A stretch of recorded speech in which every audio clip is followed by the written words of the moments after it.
We're in a country inside the country of Italy, and it's not the Vatican. Who do you think you are, San Marino? That's what we're going to find out.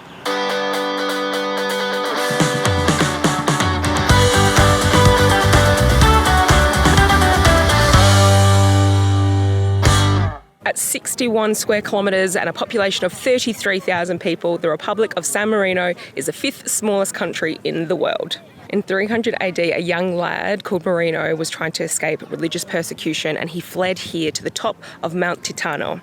He helped other people do the same and was eventually made a saint. He's the patron saint of the country and obviously who the country is named for. But why is San Marino an independent country surrounded by the guts of the rest of Italy? Well, it comes down to the time of the Italian unification. Before the country was unified, there was lots of independent city-states just like San Marino. But what makes this place special is that the leader of the unification party, Giuseppe Garibaldi, hid out here, escaping his enemies in his plight to unite the country. When Italy was eventually unified in the middle 1800s, Giuseppe turned around and gave San Marino, or not gave it to itself, but allowed it to remain independent while the rest of the country was unified. Culturally, San Marino is much like the rest of Italy with similar foods and architecture, but what makes it different is its law and its independent governing body. There isn't a head of the state, there are 2 people who run it, and every 6 months they change over. They've got a governing council, and that's how they make their decisions and laws and all of that good stuff.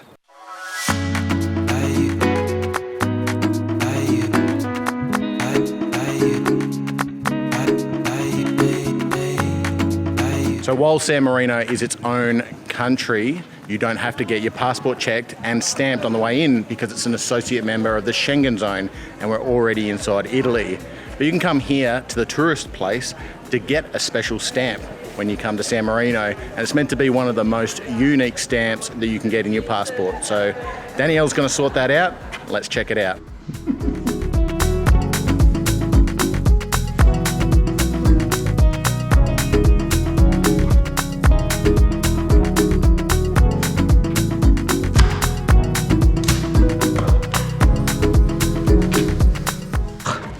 So it's a gimmick, so we just got the one done because we're a couple of vlogs. All for you.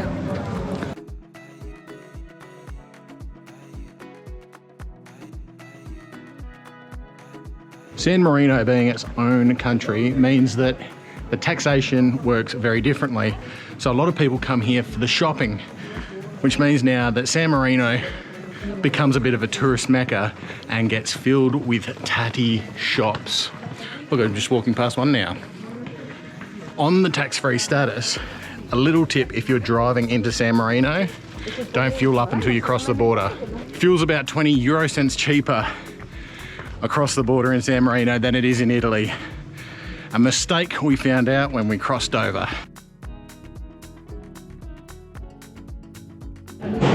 Do you reckon there's a vampire museum because everything's so expensive here and they're like sucking our blood and they're just leaning into it? When in fact everything's actually cheaper here. That's a whole gimmick of No, the tax-freeness. like the food and drink is super expensive. Oh. Yeah, the more you know. We are on the top of a mountain. Accessibility isn't great.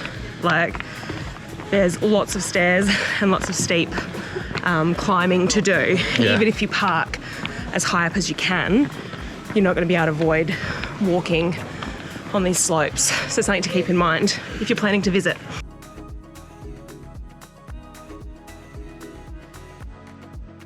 There are regular residential neighbourhoods around San Marino, but the heart of the touristic experience is here at the top of Mount Titano, where there are 3 really distinct towers which people come and see.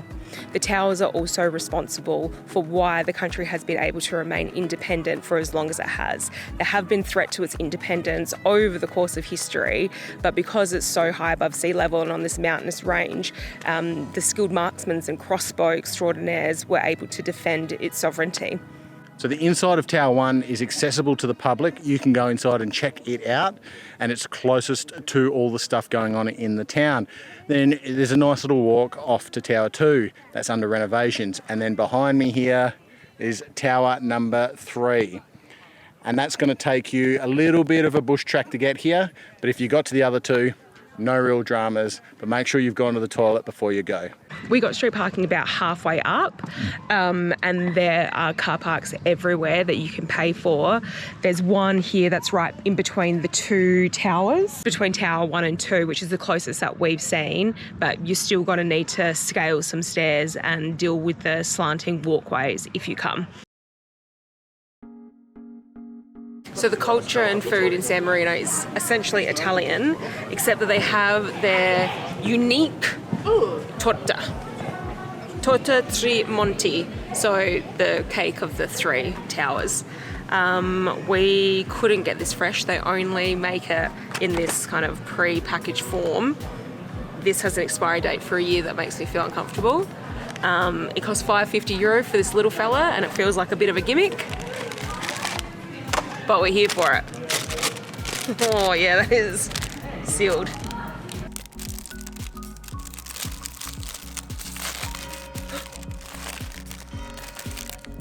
So the torta tre monti is layers of wafer with a hazelnut spread on the inside, and then I think you can get ones that are entirely dipped in chocolate, but this little fella is just the edges.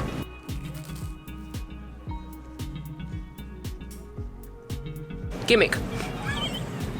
It's like those shitty things that you get in Australia, those little shitty wafer biscuits. Whatever they're called, comment below, because we got no idea.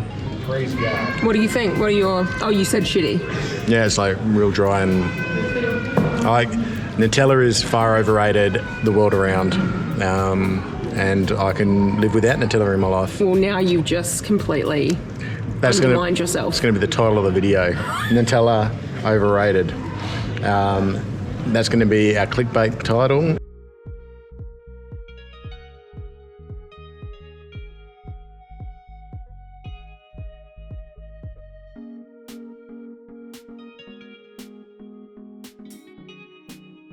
San Marino is the third least visited country in the world, but we think it's definitely worth the trip. We've come on a day trip from Rimini today, and even though it's a gorgeous medieval little town to wander around in, we think we probably missed a trick by not staying overnight and seeing the magic of it all lit up. Yeah, and it's a mistake we didn't make when we went to Meteora. If you want to check that out, you can click the link right here. Thanks so much for watching. We'll see you next week on Never Not.